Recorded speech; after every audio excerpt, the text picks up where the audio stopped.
The Word of God is alive and powerful, sharper than any two-edged sword, piercing even to the dividing asunder of the soul and spirit and of the joints and the marrow, and is a critic of the thoughts and intents of the heart. All Scripture is God-breathed and is profitable for doctrine, for reproof, for correction, for instruction in righteousness, that the man of God might be mature, thoroughly furnished unto all good works. Welcome everyone to our daily Bible study, and today we are going to take up Nehemiah chapter 8 verse 2. And before we start, as usual, we have to prepare ourselves academically and properly by naming your sins, isolating your sins, forgetting your sins, and keep moving. That is, or those are the agenda for the rebound technique. Now, for you unbeliever, it is faith alone in Christ alone. Therefore, let us pray.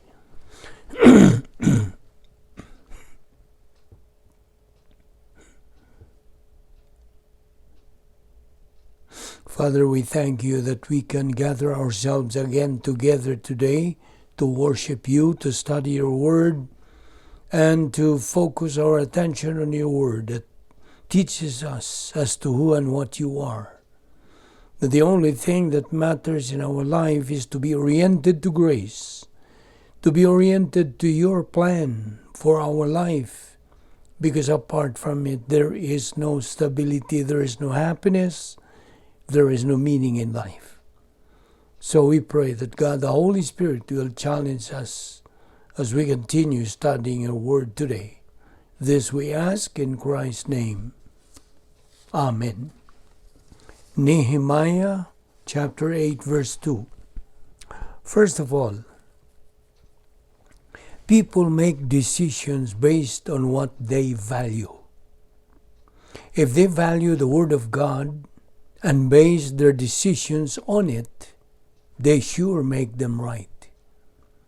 But sad to note that most people base their decisions on the wrong things in life, and thus they surely make bad and wrong decisions which make them miserable. Those bad and wrong decisions they make do not provide the capacity for life. In fact, a believer who is carnal cannot enjoy anything that he has because he is not happy.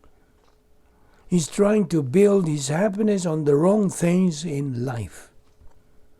Now he's looking for purpose. He's looking for peace. He's looking for gold. He's looking for productivity. He's looking for happiness. He's looking for stability in life.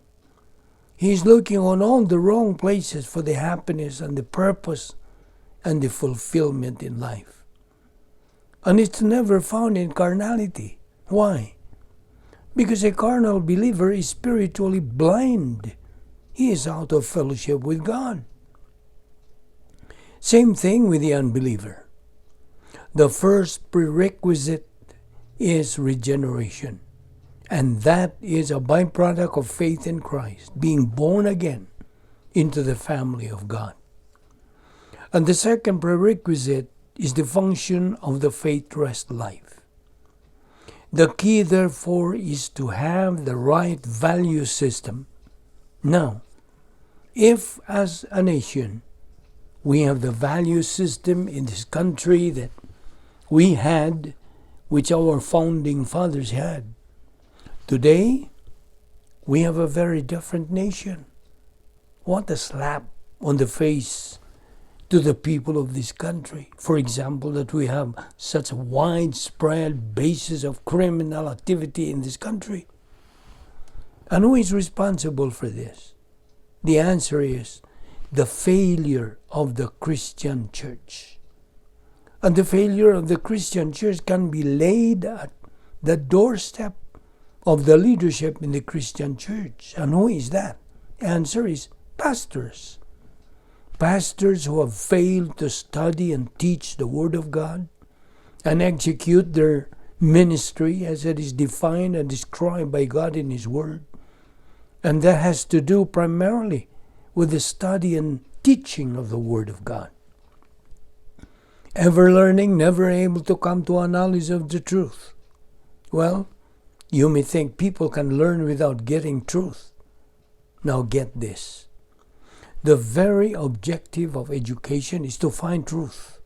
Whether you are studying chemistry or physics or biology or astronomy or oceanography or geography or Greek or Latin or theology or English grammar. We have gone a long way downhill in this country, away from the Word of God. That, I think, is not news to many of you. But what a slap in the face that we have the problems in our country that we have. Because ultimately, regardless of whether they are social problems, marital problems, or economic problems, or criminal justice problems, political problems, military problems, they go back to the spiritual life.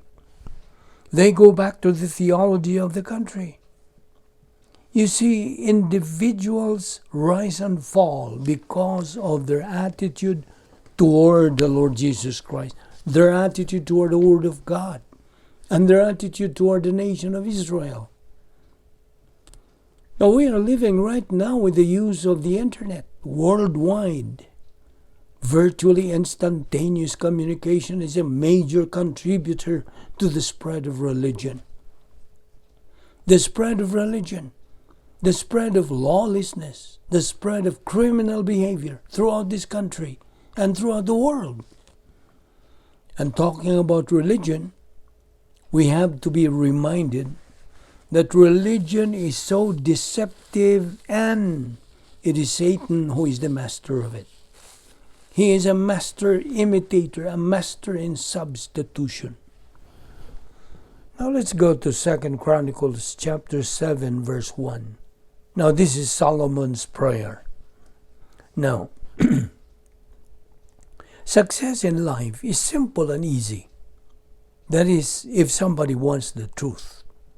Success in life is a bumpy road, resistant and impossible for somebody who doesn't want the truth. It's easy for an unbeliever to find eternal relationship with God through faith in Christ, if he wants to. But it can go on 359 other degrees of the compass to mass on confusion in life.